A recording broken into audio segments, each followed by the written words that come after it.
याची गांभीर्याने विषय घेत नाही, त्यांच्या निषेधार्थ आम्ही हा मोर्चा लावलाय. हे प्रशासन त्या गावगुंडांना पाठीशी घालण्याचं काम आजपर्यंत करत आलं आहे. पुरोगामी विचाराची शाल पांघरून मताचा जोगवा मागणाऱ्या भडव्यांच्या बाजारात रोज तरी मदत आहे. हे गांभीर्याने कधी घेणार आहे? फक्त पुरोगामी विचाराची शाल पांघरायची आणि मतापुरतं महापुरुषांचा दलितांचा वापर करायचा बंद केलं पाहिजे.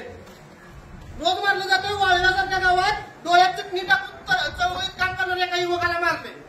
ही आमच्याकडनं गांभीर्याने लक्ष घेणार आहेत का नाही हे विचारायला आलोय. आणि आज निषेध मोर्चा करतोय.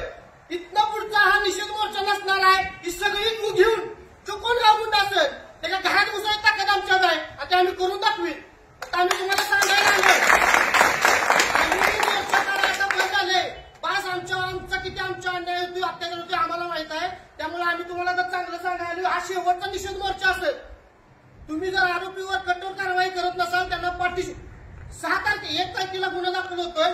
6 तारखेला तुम्ही त्या गोष्टीचा पंचनामा करताय. पण त्या व्यक्तीला जामीन मंजूर व्हायची वाट बघताय का तुम्ही इतक्या दिवस? कोण पाठीशी घालतोय? ही गोष्ट गांभीर्याने घेतली पाहिजे. आम्ही प्रशासनाला सांगतोय, इथं पोलीस अधिकारी सगळ्यांशी सांगतोय की इथून पुढे मोर्चा निघणार नाही.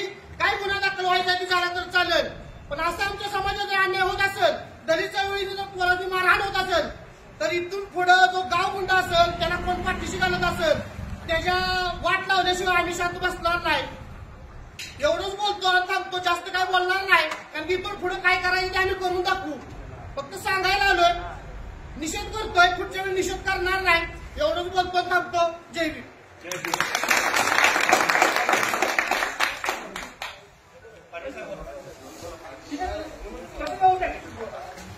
बोला.